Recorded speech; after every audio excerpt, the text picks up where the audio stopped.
towards Levon. Yeah, if Levon fears f4, then let me go for it. Believe in Lev. I'm a Levon fan. And Nicholas, share your insights. What do you think we're going to have on this board? We just saw lift off, the clock was pressed. Fabiano is thinking. I'm also gonna go with f4. I quite like the position that we saw in when Levon and being analyzed, but we have a different move. We didn't even talk about it all. d4 by Fabiano, Tanya. d4, but also makes a lot of sense. We always look at these pawn moves in the center. You control some key squares, you open up the paths for the bishop, and let's not forget, Levon was highlighting some ideas of the queen coming into play, and that's not going to happen anymore. d4 on the board, but I have a feeling we are not there. My arrows are wonky today morning. We are going to see e4 at some point. Well, now it's also big question how Magnus will handle the situation. We did see that yesterday he did not fancy to go for the symmetrical d5, he was playing the Dutch, and honestly I always feel that whenever the f5 pawn is not automatically attacked, then f5 makes perfect sense. The same feelings with f4, that after f5 you can put the knight on f6, eventually you can also activate the queen via the g8 square. Yeah, if you push the f5 then the queen is already on this diagonal. Yeah, on the g8 a2 diagonal. You also highlight nicely that the c3 bishop c2 kind of setups are interesting. Yeah, look at that. I have never seen him like this on move number 1. I mean, this is just incredible to watch. Apart from yesterday, I think also yesterday he was like in this full concentration mood. Yeah, because okay, in these 10 minutes you can never get ready for anything, and we have seen that burning a lot of time yesterday really paid off. And yeah, Magnus taking, because it's such a tough decision. He removes the jacket. Yeah, it's a Gary move. Yes, the jacket needs to be removed in order to get full focus. And he might also feel like, okay, Fabi goes d4, and he knows that yesterday I played the Dutch with f5. Is this what Fabiano is now prepared against? Has he made a move? He hasn't, right? No, he hasn't. No, he just removed the jacket so that now he can groove in, and believe me, Magnus will not make a first move in the next 5 minutes. I believe you. I believe you. I mean, he needs to get deep into this position, and we're seeing, you can almost feel the craziness that's going on in his head when he sits like that with head in hands.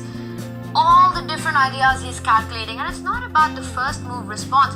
It's about trying to think where you eventually want to put your pieces. It's the different branches of variation from the very start. It's not just about responding d4 with the move. It's about what's going to happen over the next 5 moves, the setup that he wants to aim for. Wow, and we have the bird's eye view ready, and we can share our, so look at these 3 games, d4 and the Vincent tactic. And 1 e4. Yes, and 1 e4, no f4, nobody was listening to Levon, yes. It was Fabiano Caruana, Nodirbek Abdusattorov, Vincent Keymer teaming up, going 1 d4, and the only player who has answered d4 is Ding with g6, but is Ding really a modern Peer's player? He's a classical guy, giving up the center like this, trying to activate that queen right from the beginning. Wow, I'm certain that Magnus will not play the move g6, because it looks a bit weird. No, it does it! Wow! Okay, this is the curse of commentators. I'm loving it, because it just felt to me that no way Magnus gonna go for g6, and he does. And that means there's something very deep about this position.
rook left, Peter.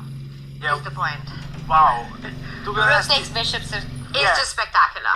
if Magnus would have played rook e6 and then he goes on to basically if you see rook e6 and you understand the idea behind it, you go for it, he would be so proud of himself, yeah, because this is one of those double triple exclamation mark moves which are possible due to the freestyle chess, yeah.